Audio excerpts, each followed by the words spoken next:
Bon matin, chers frères et sœurs. Ce matin, le psaume 31, qu'on va lire ensemble et ensuite, je vais partager quelques idées. Le psaume est un peu long, mais moi, je vais peut-être focusser mes commentaires sur juste une partie du psaume. Donc, psaume 31, je vais le lire au complet et demander au Seigneur de bénir la lecture de sa parole. Seigneur, ta parole est vie, ta parole est force, ta parole est espoir. On a besoin de ces trois choses ce matin. Remplis nos cœurs et nos âmes avec cela lorsqu'on médite sur ta parole. Dans le nom de Jésus. Amen. Psaume 31. Éternel, je cherche refuge en toi. Que jamais je ne sois déçu. Délivre-moi dans la justice. Tends ton oreille vers moi. Viens vite à mon secours. Sois pour moi un rocher protecteur, une forteresse où je trouve le salut. Oui, tu es mon rocher, ma forteresse. À cause de ton nom, tu me conduiras, tu me dirigeras. Tu me feras sortir du piège qu'ils m'ont tendu, car tu es mon protecteur. Je remets mon esprit entre tes mains. Tu me délivres, Éternel, Dieu de vérité. Je déteste ceux qui s'attachent à des idoles sans consistance. Moi, c'est en l'Éternel que je me confie. Je serai par ta grâce dans l'allégresse et dans la joie, car tu vois ma misère. Tu connais les angoisses de mon âme. Tu ne m'as pas livré aux mains de l'ennemi, tu as mis mes pieds au large. Aie pitié de moi, Éternel, car je suis dans la détresse. J'ai les yeux, l'âme et le corps rongés par le chagrin. Ma vie s'épuise dans la douleur et mes années dans les soupirs. Ma force faiblit à cause de ma faute et mes os dépérissent. Tous mes adversaires ont fait de moi un objet de honte, de grande honte pour mes voisins. Et je fais peur à mes amis. Ceux qui me voient dans la rue s'enfuient loin de moi. Je suis oublié, effacé des mémoires, comme un mort.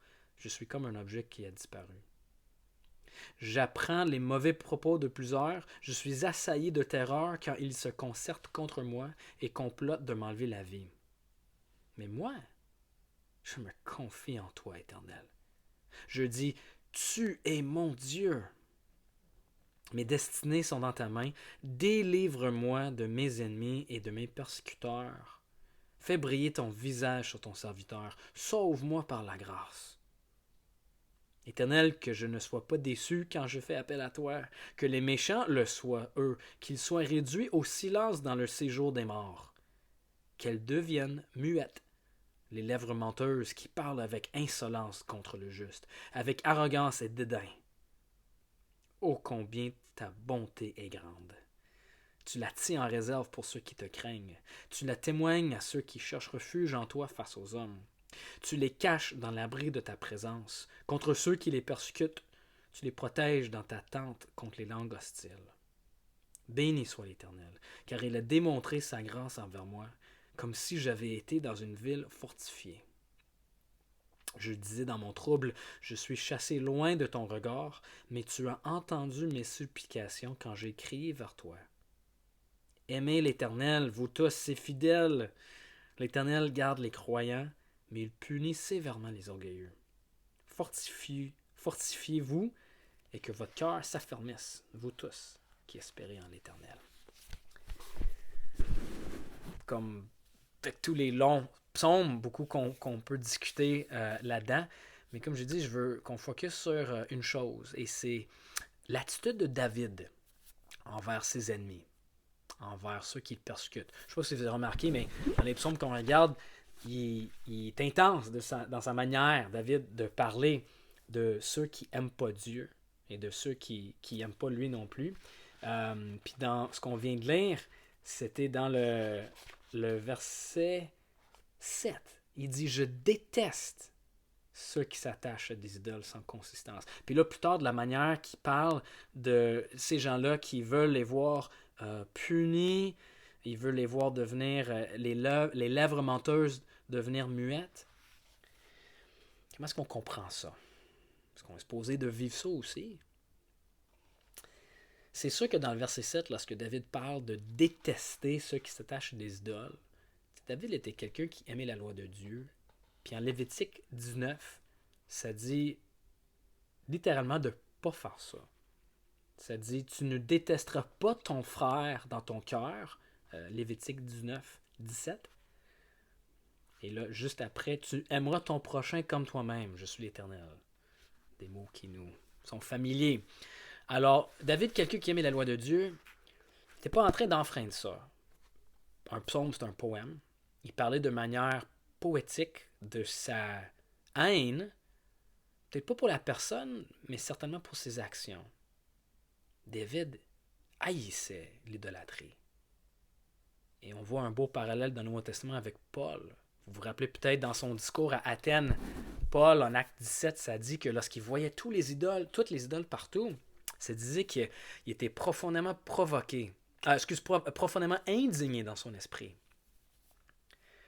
Moi, ma crainte, c'est qu'on ne le soit pas.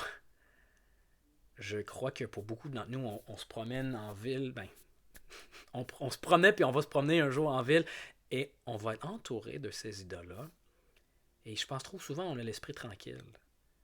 Ou lorsqu'on est en ligne puis on voit une vidéo ou un film, on entend de la musique qui glorifie des choses que Dieu déteste, on est peut-être trop souvent indifférent. On va dire, lui, il peut prendre ses propres décisions, c'est son choix. Moi, je ne ferais pas ça, mais c'est à lui de choisir. On est peut-être trop tolérant. Écoutez, je suis le premier à dire c'est pas nous la police de la moralité. C'est pas à nous de leur dire d'arrêter ce qu'ils font. Nous, c'est de propager l'Évangile. Mais si on déteste pas le péché, qu'est-ce que ça dit de notre amour pour Dieu et pour sa sainteté?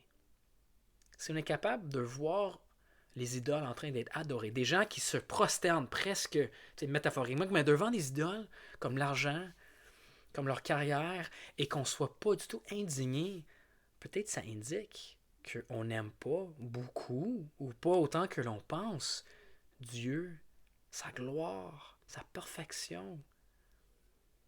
Est-ce que notre tolérance, notre attitude tolérante envers le péché dévoile une certaine acceptation et une dévalorisation de la perfection de Dieu, de la sainteté de Dieu? C'est ça la question que je nous pose. Je me retrouve là-dedans aussi.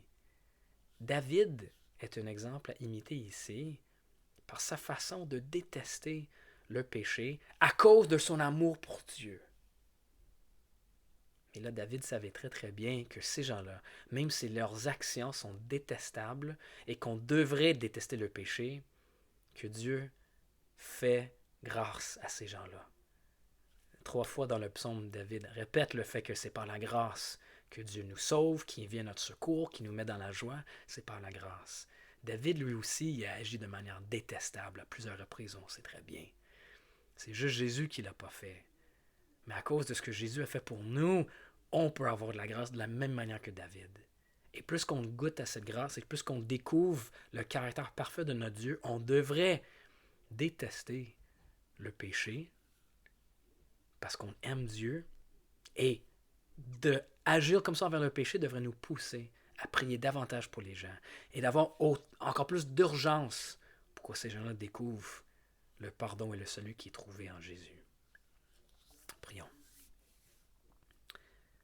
Seigneur, on sait très bien qu'on ne t'aime pas comme on devrait, alors agis afin que ça change.